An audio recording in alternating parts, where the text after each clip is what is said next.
The lights on the bridge of the New Horizon flickered softly as the ship moved through the dark space between stars. Captain Jake Morrison sat in his command chair, watching the stars through the main window. His crew worked quietly at their stations, checking systems and monitoring space around them. It was their third month exploring the outer edges of known space. They had found 2 new planets that might support life and mapped several asteroid fields.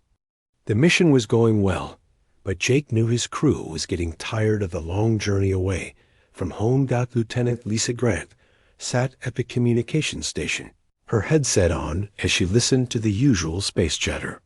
Ships talking to stations, traders sharing information, and the constant background noise of the galaxy. She had been doing this job for 5 years and could tell the difference between important signals and space. Chunk. Then she heard something different. The signal was weak and full of static. At first, Lisa thought it might be equipment failing somewhere, but as she listened more carefully, she realized it was a voice. A young voice speaking in broken Galactic Standard, the common language used for trade between different species.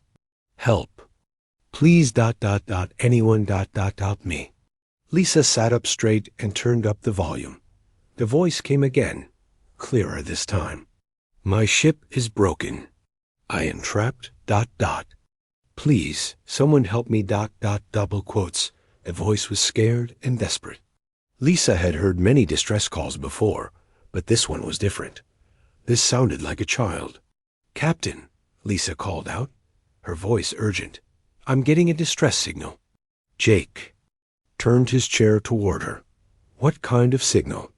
It's weak, coming from the Kepler 442 system.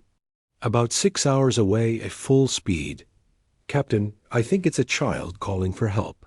Dr. Amy Carter, the ship's expert on alien life, looked up from her science station. She was a small woman with gray hair who had spent most of her life studying different species. Did you say Kepler 442? That's near Zephyrian space. Jake frowned. Everyone in the galaxy knew about the Zephyrians. They were an advanced species with powerful technology, but they never talked to other species. They had made it very clear that any ship entering their territory would be destroyed without warning. Play the signal, Jake ordered. Lisa pressed. A button and the bridge filled with the sound of static and a young, frightened voice speaking in broken Galactic Standard. Please help me. My guardian is dead. My ship cannot fly. I am alone and scared. Please, someone answer me. They... Bridge went quiet. Every person there could hear the fear and desperation in the voice. It didn't matter what species the child was from. The sound of a scared child was the same everywhere. Dr. Carter walked over to Lisa's station and studied the signal readings. The voice patterns suggest this is definitely Zephyrian. Young, probably equivalent to a human child of 8 or 9 years old. Lieutenant Commander Ben Hayes, the ship's tactical officer, shook his head. He was a big man with scars from his time in the Space Marines. Captain, we can't go into that system. The Zephyrians have warned everyone to stay away. They've destroyed ships before for just getting too close. But it's a child, Ben, said Dr. Sue Phillips, the ship's doctor. She was listening to the signal with tears in her eyes. Listen to how scared they are. The distress call came again, weaker this time. Please. My air is running out. I don't want to die alone. Double quotes. Jake stood up and walked to the main window. He looked out at the stars and thought about what to do. He knew Ben was right about the danger. The Zephyrians were not known for mercy or understanding. But he also knew that leaving a child to die was not something he could live with. Lisa, can you get a fix on the exact location? Yes, sir. The signal is coming from an asteroid field in the outer part of the system. It's about 6 hours away at maximum speed. Chief Engineer Danny Rodriguez spoke up from his station. Captain, that asteroid field is dangerous. Lots of floating rocks and unstable gravity. It would be hard to navigate, even without worrying about the Zephyrians. The child might not have 6 hours, Dr. Phillips said quietly. From the sound of their breathing, their life support is failing. Jake made his decision. Lisa, send a response on the same frequency. Tell them we're coming to help. Captain, Ben said, standing up, this could start a war. The Zephyrians don't forgive, and they don't forget. Maybe, Jake replied, but I won't let a child die when we could have saved them. That's not who we are as humans.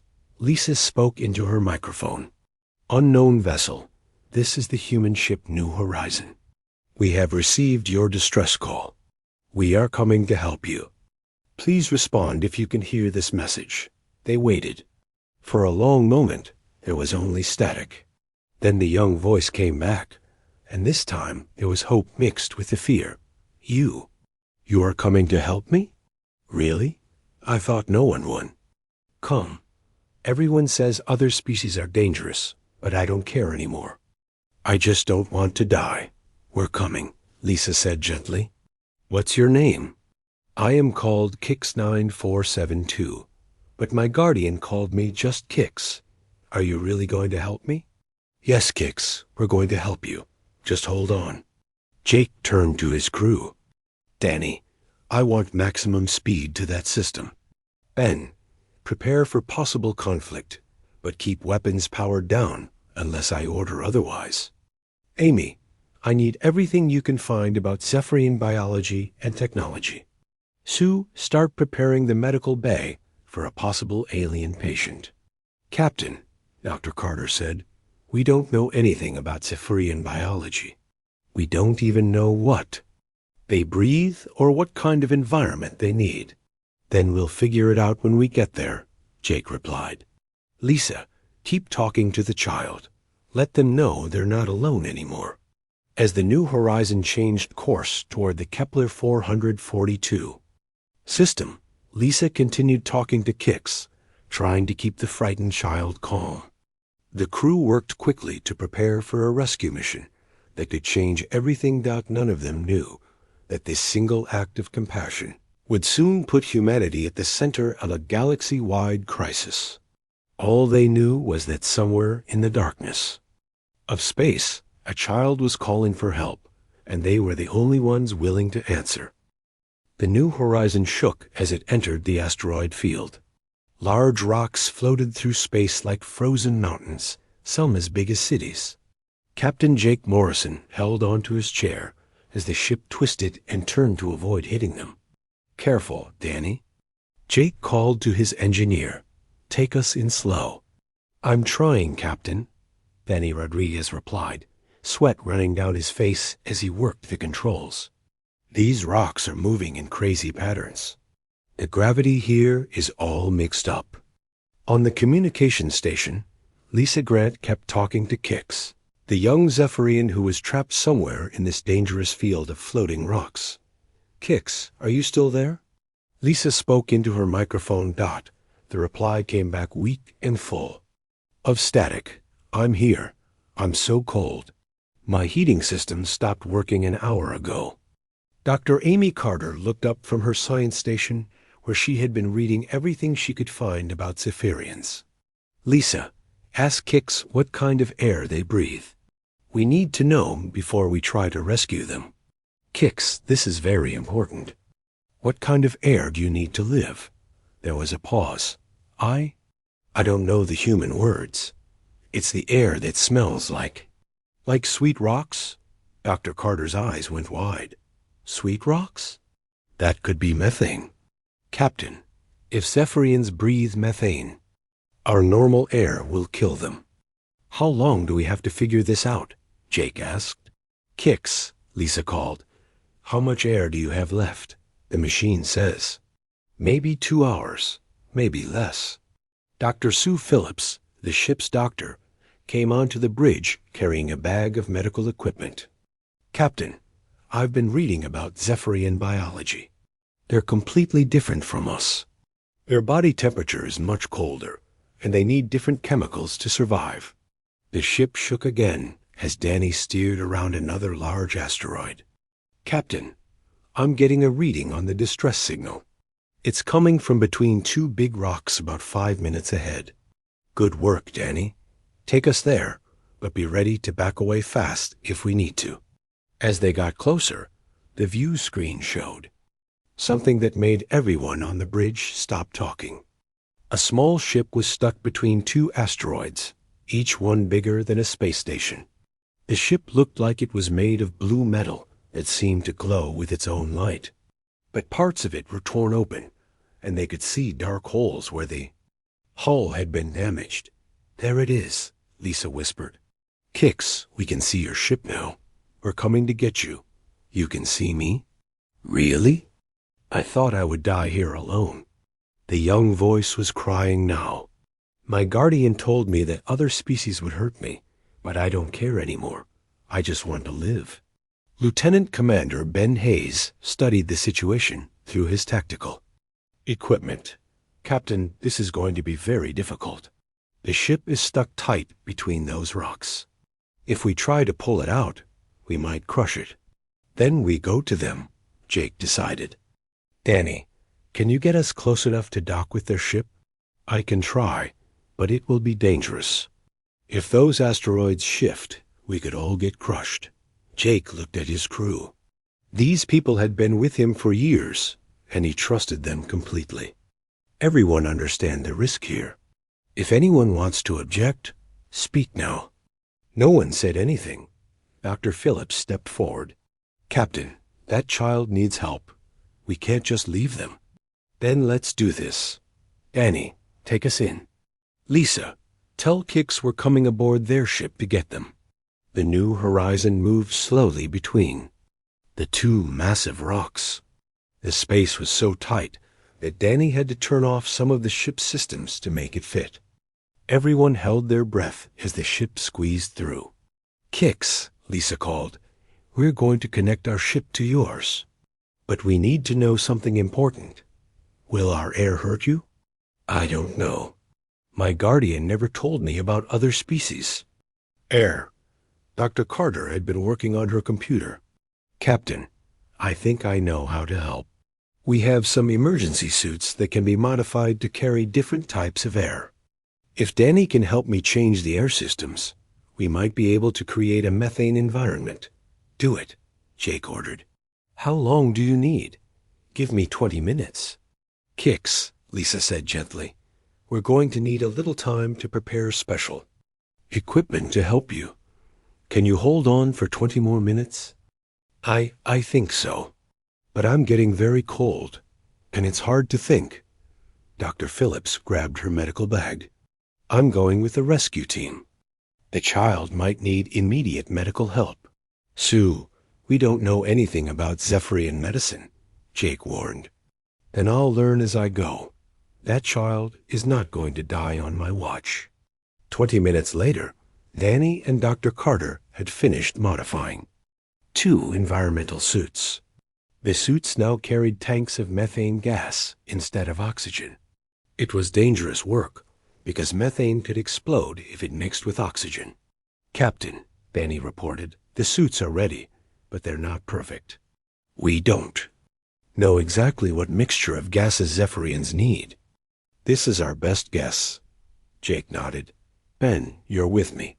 Sue, you stay here until we know it's safe." "Captain, I should go," Dr. Phillips argued. "If the child is hurt, if our air hurts them, having a doctor won't help. Ben and I go first." The 2 men put on the modified suits and entered the airlock. A connection between the 2 ships was shaky, and they could hear the metal groaning under the pressure from the asteroids. They opened the door to the Zephyrian ship and stepped inside. The air was thick and smelled strange, like metal and sweet gas mixed together. Their lights showed them a corridor with walls that seemed to be made of the same glowing blue metal as the outside of the ship. "Kix," Jake called through his suit radio. "We're inside your ship now. Where are you?" "I'm in the control room." "Follow the blue lights on the floor." They followed a trail of glowing blue spots on the floor until they came to a round room filled with strange equipment. In the center of the room, huddled under what looked like a silver blanket, was their first real look at a Zephyrian. Kix was about the size of a human child, but their skin was pale blue and seemed to glow softly in the dark. They had large eyes that were completely black, and their face was more angular than human faces. When Kix saw the two humans, they backed away in fear. "Please don't hurt me," Kix whispered. "I know my people say yours are dangerous, but you came to help me." Jake slowly removed his helmet, showing his face. The methane air was thick and strange, but the suit systems were working. "We're not going to hurt you, Kix. We're here to take you somewhere safe." Kix stared at Jake's face with wonder. "You look so different from us. But your voice sounds kind, like my guardian's voice used to sound." "We need to get you out of here," Ben said, also removing his helmet. "Can you walk?" "I think so, but I'm very cold and very tired." Jake knelt down next to the young Zephyrian. "Kix, we have to put you in a special suit to protect you from our ship's air. It might feel strange, but it will keep you safe. Will you stay with me?" Kix asked, their black eyes wide with fear. "I don't want to be alone anymore." "We'll stay with you," Jake promised. "You're not alone anymore." As they carefully helped Kix into the modified environmental suit, Jake realized that this was more than just a rescue mission. This was the first peaceful contact between humans and Zephyrians in history. He just hoped it wouldn't be the last. Getting Kix back to the New Horizon was harder than anyone had expected. The young Zephyrian was weak from cold and fear, and the modified environmental suit was heavy and awkward. Captain Jake Morrison and Lieutenant Commander Ben Hayes had to carry Kix most of the way through the connecting tunnel between the ships. Once they were safely aboard the New Horizon, Dr. Sue Phillips was waiting in the medical bay with equipment she had quickly modified. She had turned one of the medical rooms into a makeshift environment for Kix, filling it with the methane gas mixture that Dr. Amy Carter had calculated the young alien needed to breathe. "Bring Kix in here," Dr. Phillips called through the intercom. "I've prepared a safe space." They carefully moved Kix into the special room. The young Zephyrian looked around with their large black eyes, taking in the human medical equipment and the strange new surroundings. When Dr. Phillips entered wearing her modified suit, Kix pressed back against the wall in fear. "It's okay," Jake said gently, staying close to Kix. "This is Dr. Phillips. She's here to help you feel better." Dr. Phillips approached slowly, her movements careful and non-threatening. "Hello, Kix. I'm a doctor. That means I help people who are hurt or sick. Can you tell me how you feel?" Kix's voice was weak and shaky. "I'm very cold, and my chest hurts when I breathe, and I'm so tired." Dr. Phillips began scanning Kix with her medical equipment, trying to understand the young alien's biology. The readings were unlike anything she had ever seen. Kix's body temperature was much lower than a human's, and their heart rate was faster. Their blood chemistry was completely different. "Captain," Dr. Phillips said quietly, "I'm going to need time to figure out how to help Kix properly. Their biology is so different from ours that I'm not sure what's normal and what's a sign of sickness." While Dr. Phillips worked, Communications Officer Lisa Grant had been busy at her station. She had been trying to contact the Zephyrian government to tell them about the rescue, but she was also getting some very unwelcome attention. "Captain," Lisa called over the intercom, "I've managed to contact the Zephyrian Collective. They want to speak with you immediately." Jake left Kix in Dr. Phillips' care and went to the bridge. On the main screen appeared a figure that looked like an older version of Kix, but with no warmth in their black eyes. The Zephyrian's voice was cold and angry. "I am High Coordinator Vex 2847 of the Zephyrian Collective. You have violated our territory, and interfered with our affairs. Return the young one immediately and leave our space." "High Coordinator," Jake replied, trying to stay calm. "We received a distress call from a child who is dying. We couldn't just leave them there. The young one's fate was not your concern. By entering our space, you have committed an act of aggression. Return Kix 9472 to the nearest Zephyrian outpost immediately, or we will consider this an act of war." Jake felt anger rising in his chest. That child was calling for help. They were scared and alone and about to die. We did what any decent person would do. Your species' emotional weakness is not our problem. You have 1 day to return the young. 1. After that, we will take action to retrieve them ourselves. The screen went dark, leaving Jake staring at empty space. He turned to see Ben Hayes shaking his head. "Captain, they're not bluffing. I'm reading at least 12 Zephyrian ships moving toward our position. They'll be here in 18 hours. Jake went back to the medical bay to check on Kix. Dr. Phillips was sitting next to the young alien, who was now resting under a heating blanket she had modified to work in the methane environment. "How are they doing?" Jake asked. "Better. Their body temperature is coming back up, and their breathing is steadier. But, Captain, I'm worried about more than their physical health. Kix has been telling me about Zephyrian society, and it sounds like they treat emotional expression as a weakness." "What do you mean?" Dr. Phillips looked sad. "Kix keeps apologizing for being scared and for crying. They say that showing fear or asking for help is shameful in their culture. The poor child thinks they've done something wrong by calling for help."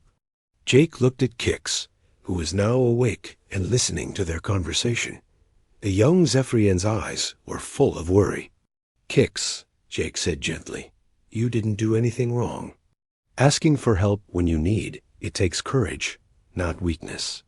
But my guardian always said that only weak beings need help from others.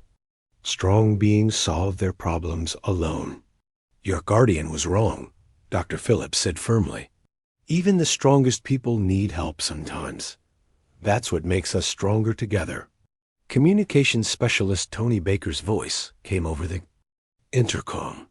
"Captain, I'm getting messages from Earth Command. They want to know what our status is." Jake sighed. "I'll be right there." On the bridge, Jake found that news of the rescue had already spread throughout human space. Admiral Kate Ross appeared on the screen from Earth Command headquarters. "Jake, what's your situation out there?" "We rescued a Zephyrian child who was dying in an asteroid field. Now the Zephyrian government wants us to hand them over, and they're sending ships to make sure we do." Admiral Ross looked troubled.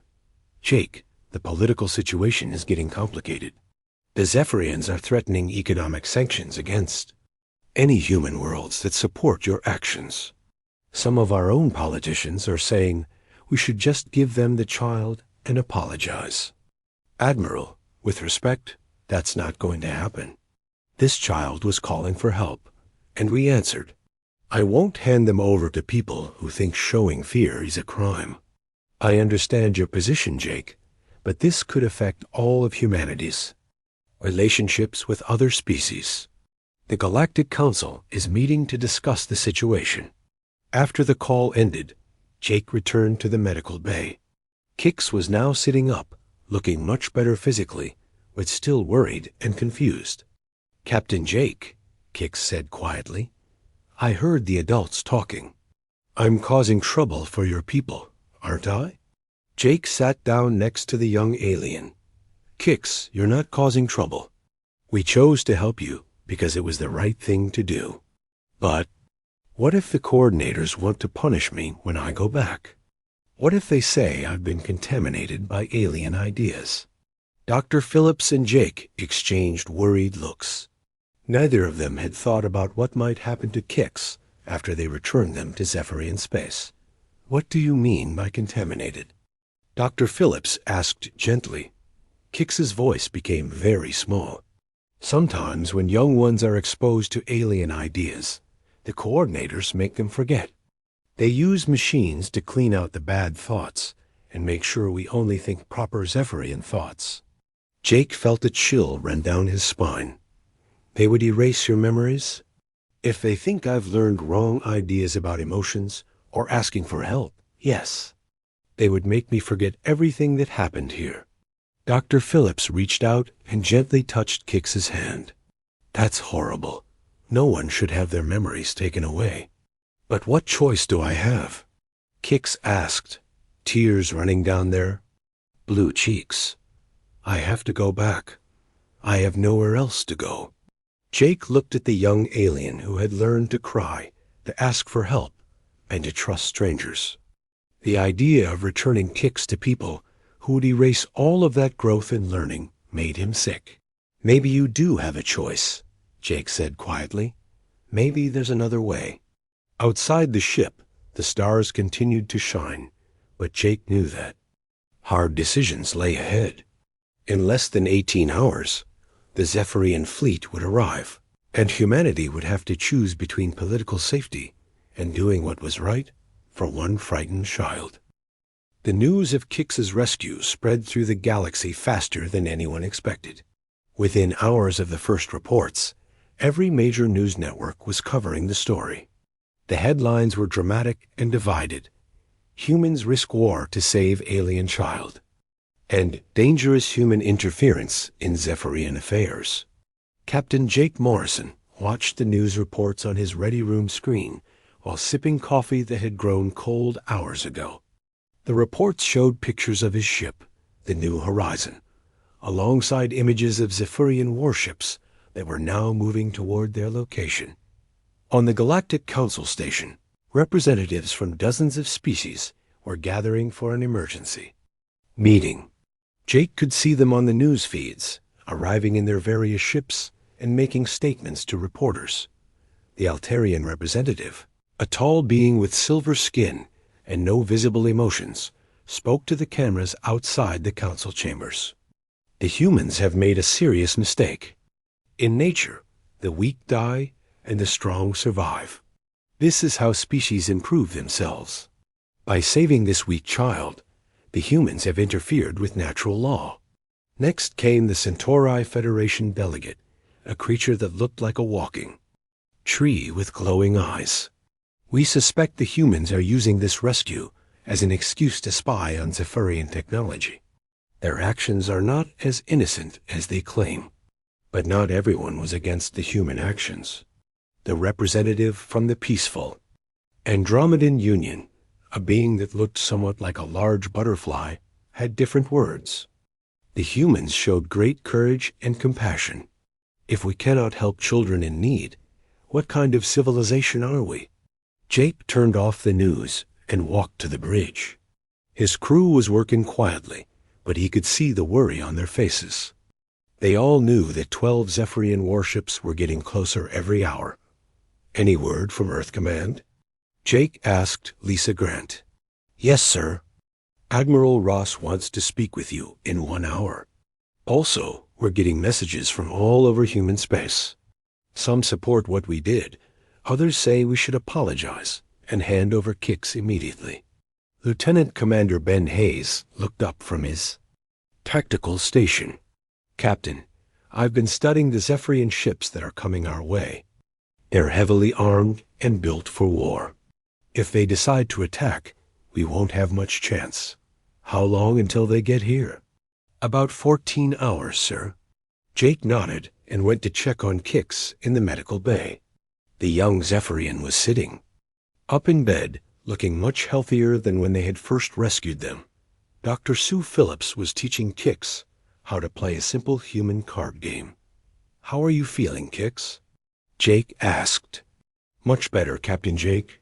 Dr. Phillips has been teaching me about human games and human food. Did you know that humans eat plants for pleasure, not just for nutrition? Dr. Phillips smiled. Kix has been asking me lots of questions about human culture. They're very curious about how we express emotions and form friendships. Kix's expression became serious. Captain Jake, I've been listening to the news reports. Many species think you made a mistake by saving me. Are you sorry you helped me? Jake sat down next to Kix's bed. No, Kix, I'm not sorry. Saving you is the right thing to do, no matter what others say. But what if there's a war because of me? What if humans get hurt because they helped one small Zephyrian? Kix, listen to me carefully. You are not responsible for the choices that adults make. We chose to help you because that's who we are as humans. We help those who need it. Doctor, Phillips added, and you're not just one small Zephyrian to us. You're Kix. You're smart and brave and curious. You matter. Kix's eyes filled with tears again. I still don't understand why showing emotions is good. My people taught me that tears are shameful. Your people are wrong about that, Jake said gently. Tears show that you care about things. They show that you have a heart. An hour later, Jake was back in his ready room for his call with Admiral Ross. On the screen, he could see that she was not alone. Several other high-ranking officers and politicians were with her. Jake, Admiral Ross began, I'm going to be direct with you. The political pressure is enormous. Senator Paul Green and his committee want you to return the Zephyrian child immediately and issue a formal apology. Senator Green, a thin man with gray hair, leaned into the screen. Captain Morrison, your actions have put all of humanity at risk. The Zephyrians are threatening to cut off trade with any human worlds. That could affect millions of people. Senator, with respect, we couldn't just let a child die. One alien child is not worth risking the welfare of millions of humans, Senator Green replied coldly. Sometimes difficult decisions have to be made for the greater good. Admiral Ross held up her hand. There are others who disagree with Senator Green. Admiral Kate Ross of the Space Navy supports your actions completely. Another voice came from off-screen. It was Admiral Ross herself, speaking from a different location. Jake, you did exactly what any good human should do. We don't abandon children, no matter what species they are. But Admiral, Senator Green argued, the political cost ... The political cost of abandoning our principles would be much higher, Admiral Ross replied firmly. If we start choosing politics over doing what's right, we lose what makes us human. The argument continued for several more minutes before Jake finally spoke up. With respect to everyone, I have a ship to run and a child to protect. My orders are to keep this child safe, and that's what I'm going to do. After ending the call, Jake returned to the bridge to find Tony Baker working frantically at his communications. Station. Captain, you need to hear this, Tony said. I'm picking up transmissions from Zephyrian space. It sounds like there are other young Zephyrians who heard about Kix's rescue. What kind of transmissions? Listen to this. Tony played a recording of young voices speaking in Zephyrian language, but the emotion in their voices was clear, even without translation. Dr. Amy Carter, who had been learning basic Zephyrian language, listened carefully. Captain, these are other young Zephyrians. They're talking about Kix's rescue, and they're asking questions about emotions and asking for help. They're talking about emotions? I thought that was forbidden in their society. It is. But apparently, hearing about Kix has made other young ones brave enough to speak about their feelings. This could be causing problems in Zephyrian society. Lisa Grant looked up from her station. Captain, I'm getting a priority message from the Zephyrian fleet. They want to speak with you directly. On the main screen appeared High Coordinator Vex 2847, the same Zephyrian official who had spoken to them before. But this time they looked angry and desperate. Human Captain, your interference has caused chaos in our society. Young ones throughout our worlds are questioning our ways and speaking of emotions. This contamination must be stopped immediately.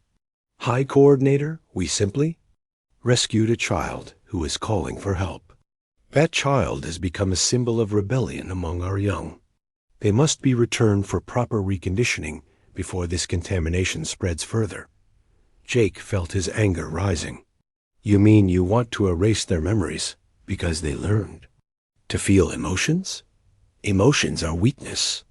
They must be removed before they infect others. Then you'll have to go through me first. The High Coordinator's black eyes grew cold. If necessary, we will do exactly that. You have 12 hours to return the child. After that, we will take them by force. The screen went dark. Jake looked around at his crew, who were all staring at him with mixture of fear and determination. Captain, Ben Hayes said quietly, 12 Zephyrian warships against 1 exploration vessel. Those aren't good odds. Maybe not, Jake replied. But sometimes doing what's right isn't about the odds. Dr. Phillips' voice came over the intercom from the medical bay. Captain, you need to come here. Kix has something they want to tell you. When Jake arrived at the medical bay, he found Kix sitting up straight, looking more determined than he had ever seen the young alien. Captain Jake, Kix said, I've been thinking about what you said about choices. I want to make a choice too. What kind of choice, Kix? I don't want to go back to the coordinators. I don't want them to erase my memories of you and Dr. Phillips and all the humans who were kind to me. I want to stay here with people who think emotions are okay. Jake felt his heart sink. He knew that what Kix was asking for was impossible. But looking at the young alien's hopeful face, he also knew he couldn't give up without trying. Kix, that would be very difficult. It might cause a war. I know. But Captain Jake, isn't my life worth something too? Isn't the right to feel emotions and form friendships worth fighting for? Jake looked at Dr. Phillips, who had tears in her eyes. He thought about Senator Green's words about the greater good, and about Admiral Ross's words about human principles. Yes, Kix, Jake said finally, your life is worth fighting for. And so is your right to choose your own future. Outside, the stars continued to shine, but Jake knew that in 12 hours, those stars might witness the first battle between humans and Zephyrians. The question was whether humanity would choose political safety or stand up for what they believed was right. The 12 Zephyrian warships arrived exactly when they said they would. Captain Jake Morrison watched them on the main screen as they formed a circle around the new horizon. Each ship was twice the size of his vessel, with weapons that glowed with blue energy. Captain, Lieutenant Commander Ben Hayes reported from his tactical station. They're powering up their weapons, but not targeting us yet. I think they're waiting for us to surrender. Jake nodded. His crew had spent the last 12 hours preparing for this moment. They had sent detailed reports back to Earth Command explaining their situation and their decision. Now there was nothing left to do but wait and see what would happen. Lisa, open a channel to the Zephyrian fleet. Channel open, sir. High Coordinator Vex 2847 appeared on the screen, surrounded by other Zephyrian officials in what looked like the bridge of their lead ship. Their black eyes showed no emotion, but Jake could sense the anger underneath. Human Captain, you have had 12 hours to consider our demands. Will you return the contaminated young one for proper reconditioning? High Coordinator Kix has asked for protection from your government. As the captain of this vessel, I'm granting them asylum under human protection. A murmur went through the Zephyrian bridge. One of the other officials leaned forward. Asylum? This is an unknown concept. The young one belongs to the collective. Individual desires are not relevant. They are relevant to us, Jake replied firmly. Every person has the right to choose their own path in life. High Coordinator Vex 2847's voice became colder. Your species' weakness for individual emotions will be your downfall. Surrender the young one now, or we will take them by force. I'm sorry, but I can't do that. The screen went dark. Jake turned to his crew, who were all watching him with nervous but determined faces. "All hands, this is the captain," Jake announced over the ship's intercom. "The Zephyrian fleet has given us an ultimatum. We can either hand over kicks to people who will erase their memories and punish them for learning to feel emotions, or we can stand up for what we believe is right.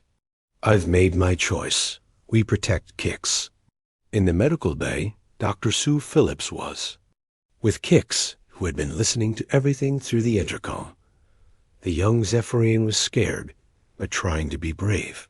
"Dr. Phillips, are the humans really going to fight 12 warships just to protect me?"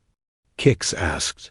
"It looks that way," Dr. Phillips replied, checking the medical equipment one more time in case they had wounded crew members to treat soon. "But why? I'm just one small person. Your Captain Jake could save his whole crew by giving me back." Doctor Phillips sat down next to Kix and took their blue hand in hers. "Kix, let me tell you something about humans. We believe that every person matters. We believe that doing what's right is more important than doing what's easy or safe, even if it means people might die.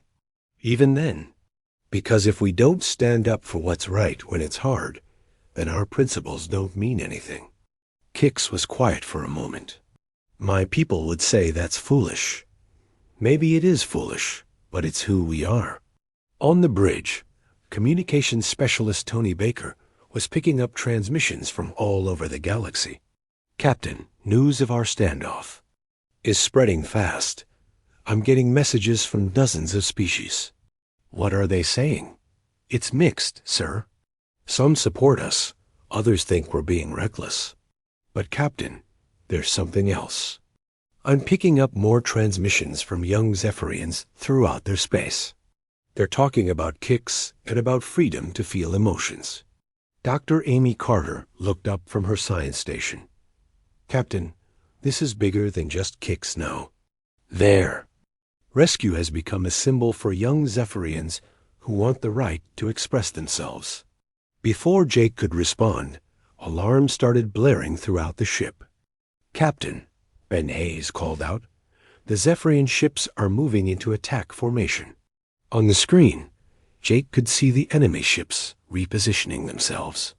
Their weapons were fully charged now, and he could see targeting beams scanning his ship. "All hands prepare for combat," Jake announced. "Shields up, weapons online." "Captain," Ben reported, "our shields are at maximum, but they won't last long against 12 ships. Our weapons are ready, but we're seriously outgunned." Jake was about to give the order to fight when Lisa Grant called out urgently. "Captain, I'm getting a priority transmission from Earth Command." Admiral Kate Ross appeared on a side screen, and she looked worried but determined. "Jake, the Galactic Council has called an emergency session about your situation. You need to know that several species are sending ships to your location." "What kind of ships, Admiral?"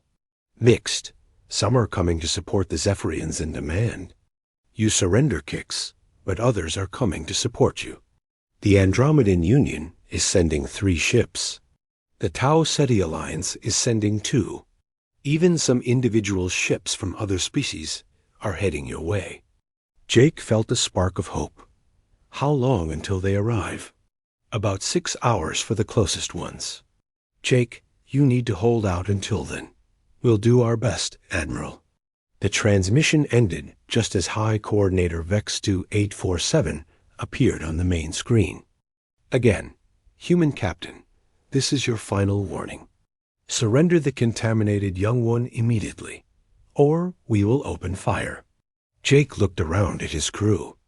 These people had followed him into danger before, but never anything like this. "Anyone who wants to object to my next decision, speak now." No one said anything. Dr. Phillips' voice came over the intercom from the medical bay. "Captain, Kix wants to speak to the Zephyrian fleet. Put them through." Kix's young voice came over the ship's communication system. Speaking in Zephyrian language, Dr. Carter translated quietly for the bridge crew. Kix is telling them that they choose to stay with the humans. They're saying that learning about emotions and friendship has made them stronger, not weaker. High Coordinator Vex 2847 responded angrily in Zephyrian, and Dr. Carter continued translating. The High Coordinator is saying that Kix has been contaminated by alien ideas and must be cleansed. Kix responded again, and this time their voice was stronger. Dr. Carter's translation made everyone on the bridge smile. Kix just told them that if caring about others and being brave enough to ask for help is contamination, then they're proud to be contaminated. The High Coordinator's response was immediate and angry. The Zephyrian ships began moving closer, their weapons charging to full power. "Captain," Ben Hayes warned, "they're preparing to fire." Jake gripped his captain's chair. "All hands, brace for impact." But before the Zephyrian ships could fire, something unexpected happened. Tony Baker's eyes went wide as he listened to his communications equipment. "Captain, I'm picking up new transmissions from Zephyrian space. There are protests happening on their home worlds. Young Zephyrians are demanding the right to express emotions and questioning their government's policies." "What?" Dr. Carter was listening to the transmissions, too. "Captain, it sounds like Kix's story has inspired a rebellion among young Zephyrians. They're refusing to report for their emotional conditioning sessions." On the screen, High Coordinator Vex 2847 looked confused and angry. They were receiving reports from their home worlds, and whatever they were hearing was not good news. "Human Captain," the High Coordinator said, their voice shaking with rage, "your interference has caused chaos throughout our society. Young ones are refusing proper conditioning. This contamination must be stopped." "High Coordinator," Jake replied, "maybe the problem isn't contamination. Maybe the problem is that you've been suppressing the natural emotions of your own people. Emotions are weakness." "No," Jake said firmly. "Emotions are what make us strong. They help us care about each other. They help us know what's worth fighting for." The High Coordinator was about to respond when another voice came over the Zephyrian communication channel. It was a young Zephyrian voice, speaking clearly and boldly. "High Coordinator Vex 2847, this is ZYX3891 from the Primary Educational Facility. We, the young ones of the collective, demand that Kix 9472 be allowed to choose their own path. We demand the right to feel emotions and form friendships." More young voices joined in, creating a chorus of Zephyrian youth, all demanding the same thing.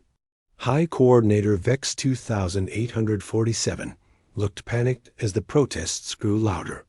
"Captain," Lisa Grant reported, "I'm getting word that the protests are spreading to other Zephyrian worlds. Young Zephyrians everywhere are refusing to submit to emotional conditioning." Jake realized that this moment was about more than just saving one child. This was about the future of an entire generation of young Zephyrians who wanted the right to feel and choose for themselves. "High Coordinator," Jake said, "it's not too late to change course. You could listen to what your young people are telling you." But the High Coordinator's response was swift and angry. "All ships, prepare to fire. We will retrieve the contaminated one and end this rebellion." The Zephyrian weapons began to glow brighter, preparing to attack. Jake knew that in seconds, his ship would be under fire from 12 warships. "All hands, brace for impact," he ordered again. But just as the first Zephyrian ship was about to fire, space around them filled with new ships arriving at high speed. The reinforcements from other species had arrived early, jumping out of hyperspace. Between the Zephyrians and the New Horizon dot, the standoff had just become much more complicated. The space around the New Horizon suddenly filled with ships from a dozen different species. 3 sleek Andromedan vessels appeared first, their butterfly-like hulls glowing with peaceful blue light. Behind them came the angular ships of the Tau Ceti Alliance, followed by individual vessels from species that Captain Jake Morrison had never seen working together before. But not all the new arrivals were friendly. Several Altarian warships took positions near the Zephyrian fleet, their silver hulls gleaming with weapon energy. A massive Centauri Federation ship also appeared, its tree-like structure bristling with defensive systems. "Captain, communications." Specialist Tony Baker reported, his voice tense. "I'm getting transmissions from over 20 ships. Some are here to support us. Others want us to surrender Kix immediately." Lieutenant Commander Ben Hayes studied his tactical displays. "Sir, we've got a Mexican standoff here. Any ship that fires first is going to start a galaxy-wide war." On the main screen, High Coordinator Vex 2847 looked confused and angry as they tried to deal with the sudden arrival of so many foreign ships in what they considered Zephyrian space. "All alien vessels, you are in violation of collective territory. Leave immediately or face the consequences," the High Coordinator transmitted on an open channel. The response came from Captain Zara of the Andromedan Union ship Peaceful Dawn. Her voice was calm but firm. "High Coordinator, we are here to witness the resolution of this crisis. The treatment of children affects all civilized species. This is an internal collective matter," Vex 2847 replied angrily. "Not when it involves a child asking for help," came another voice. This was Commander Rex from the Tau Ceti Alliance ship Freedom's Light. "We support the human position." But the Altarian delegate had different words. "The humans have interfered with natural selection. The weak child should have been allowed to die. We demand they surrender it immediately." Jake realized that the galaxy was dividing into two camps right in front of him. Some species believed in protecting children and individual rights, while others thought that helping the weak was a mistake. Dr. Amy Carter looked up from her science station. "Captain, I'm still receiving those transmissions from young Zephyrians. The protests are getting bigger. It sounds like thousands of young ones are refusing their conditioning treatments." "Put it on speakers," Jake ordered. The bridge filled with the sound of young Zephyrian voices, all speaking at once, but with the same message. Dr. Carter translated as best she could. "They're saying they want the right to feel emotions. They want to choose their own friends. They want to be like Kix and learn about other species." High Coordinator Vex 2847 was getting more reports from their home worlds, and their expression was becoming desperate. Silence those transmissions. They ordered their communication officers, but it was too late.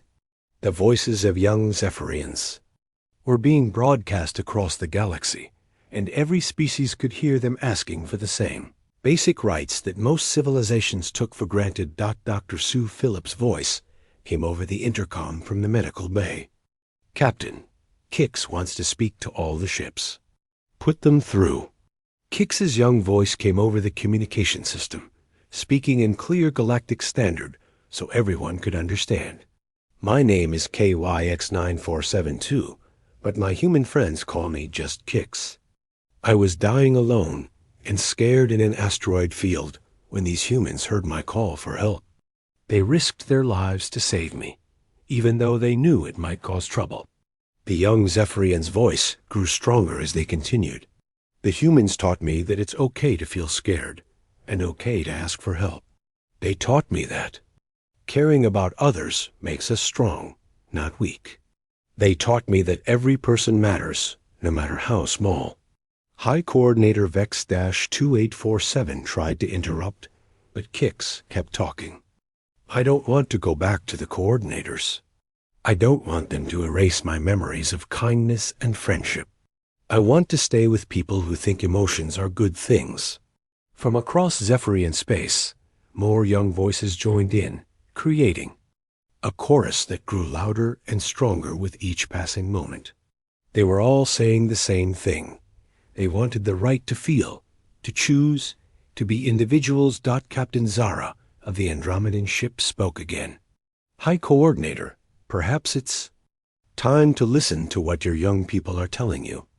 Our young ones have been contaminated by alien ideas," Vex 2847 replied, but their voice was less certain than before.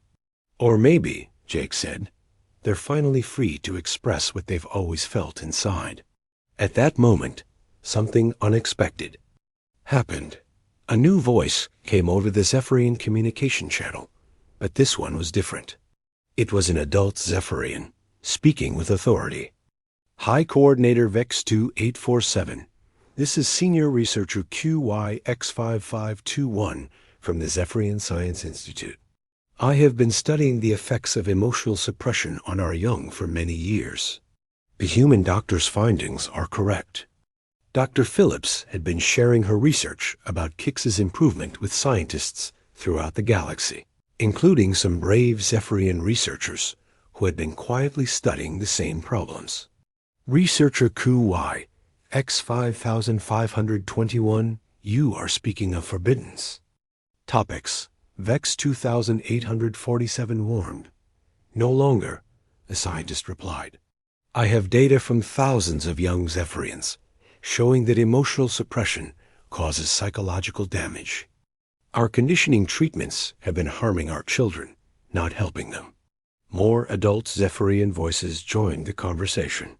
Teachers, doctors, and even some government officials began speaking out about the problems they had seen but been forbidden to discuss. The young ones who have been exposed to emotional expression show better problem-solving abilities, stronger social bonds, and greater creativity, another scientist reported. The humans have not contaminated our children. They have healed them. High Coordinator Vex 2847 looked around at their bridge crew, many of whom were nodding in agreement with the scientists. The rigid control that had held Zephyrian society together for generations was crumbling. This is impossible, Vex 2847 said, but their voice was weak. Jake saw his chance. High Coordinator, you have a choice. You can try to force your people back into the old ways, or you can let them grow and learn and become stronger. But emotions make us weak, Vex 2847 repeated, but it sounded like they were trying to convince themselves more than anyone else. No, came a new voice. It was Kix, speaking directly to their former leader.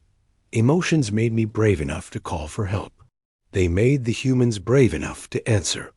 They make us strong enough to care about each other. The standoff continued for several more hours, but gradually, more and more Zephyrian voices joined the growing chorus demanding change. Scientists presented evidence. Teachers shared stories of students who had suffered under emotional suppression, and parents spoke about wanting better lives for their children. Finally, as the protests on Zephyrian worlds grew too large to ignore, High Coordinator Vex 2847 made a decision that would change their civilization forever. The collective will consider new policies regarding emotional expression in our young, they announced reluctantly. That's not enough, Jake replied firmly. Kix has asked for asylum, and we're granting it. They stay with us. There was a long pause before Vex 2847 responded. Very well. KYX9472 will remain with the humans as a cultural exchange participant. They will study human society and report their findings to the collective. It was a face-saving compromise that everyone could accept. Kix would stay with the humans, but officially they would be a student rather than a refugee. Captain Zara of the Andromedan Union offered to oversee the arrangement, and several other species agreed to support the first ever Zephyrian human cultural exchange program. 6 months later, the New Horizon was docked at Deep Space Station Alpha, a neutral meeting place where species could interact peacefully. Dr. Phillips had officially adopted Kix, who was now thriving as part of a human family while serving as an ambassador between their people and the rest of the galaxy. The medical bay had been converted into a classroom. where Kix taught other young Zephyrians about emotional expression, while human teachers shared lessons about friendship, creativity, and individual choice. Dr. Phillips, Kix said one day as they worked together in the classroom, "Do you think other species will learn to be more like humans?" Dr. Phillips smiled as she watched a group of young Zephyrians laughing together, something that would have been impossible before Kix's rescue. "I think all species can learn from each other. Kix, humans can learn about advanced technology and logical thinking from Zephyrians. Zephyrians can learn about emotions and relationships from humans." "And what do you think I've learned?" Kix asked. "You've learned the most important lesson of all," Dr. Phillips replied. "You've learned that asking for help takes courage, and that there are always people willing to answer when someone needs them." Kix looked out at the stars, visible through the station's windows. Somewhere out there, more young Zephyrians were learning to express their emotions and form friendships. The change was slow, but it was happening. "Dr. Phillips," Kix said, "I want to send a message to any young beings who might be scared and alone like I was." "What message?" Kix activated the station's communication system and spoke clearly into the transmitter.